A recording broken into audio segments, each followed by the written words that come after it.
Pourquoi certains ne croient pas en Dieu? Et ce que Dieu répond à leurs doutes.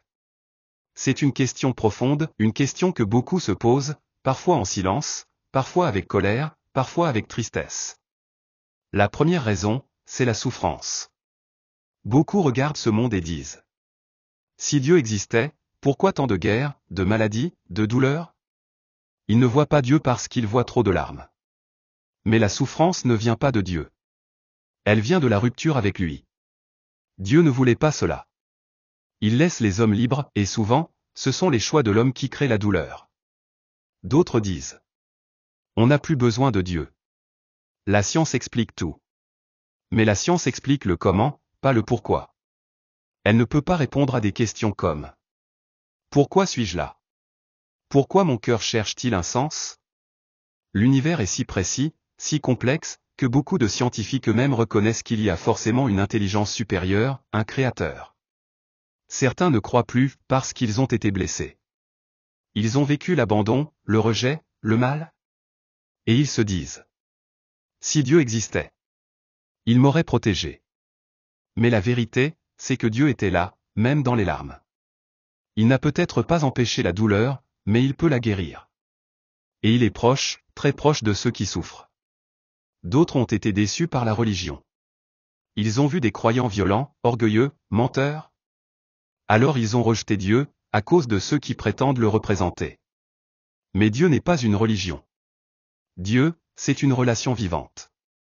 Jésus lui-même a dénoncé l'hypocrisie religieuse. Et il t'invite, toi, à le connaître personnellement. Enfin, il y a ceux qui refusent de croire, parce que croire en Dieu demande de l'humilité.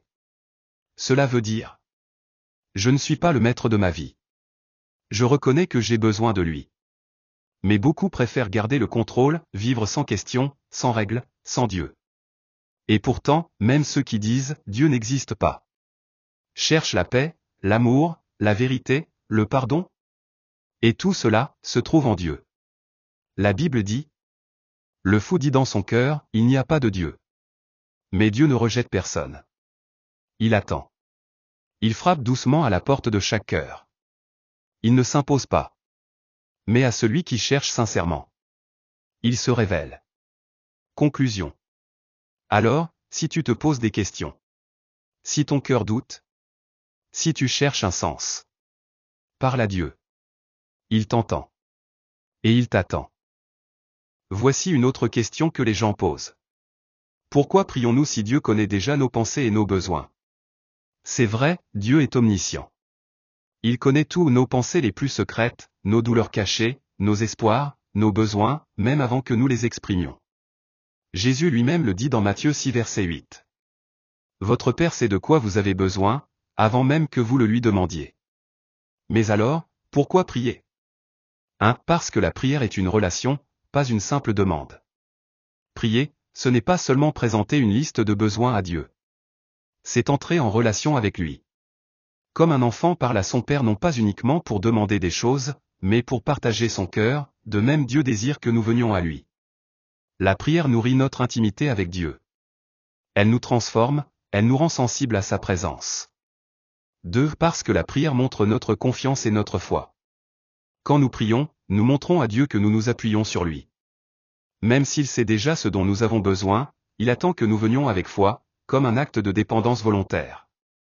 Cela reflète notre humilité, notre soumission, et notre confiance.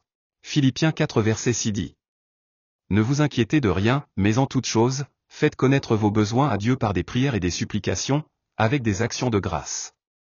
3. Parce que la prière nous transforme. Dieu connaît nos besoins, mais souvent, c'est nous qui ne savons pas ce que nous devons vraiment demander. En priant, Dieu ajuste notre cœur, il nous enseigne, il nous révèle ce qui est bon, il nous corrige parfois. La prière ne change pas toujours les circonstances, mais elle change toujours celui qui prie. 4. Parce que Dieu agit aussi en réponse à la prière. Même si Dieu sait tout, il a décidé d'agir en partenariat avec nous, à travers la prière. Jacques 4 verset 2 dit: vous ne possédez pas, parce que vous ne demandez pas. Ce verset montre que Dieu attend parfois que nous fassions appel à lui pour libérer certaines bénédictions. 5. Parce que Jésus lui-même priait. Et pourtant, Jésus est Dieu. Il connaissait tout, voyait tout. Mais il passait des heures en prière. Pourquoi? Parce que la prière est le souffle du cœur tourné vers le Père. C'est le lieu de la force, de la paix, de l'alignement avec la volonté divine. En résumé, nous ne prions pas pour informer Dieu, mais pour nous approcher de lui, pour l'aimer, l'écouter, l'honorer, et nous laisser transformer. La prière est un cadeau. Ce n'est pas un devoir religieux, mais une invitation à vivre une vraie communion avec notre Créateur.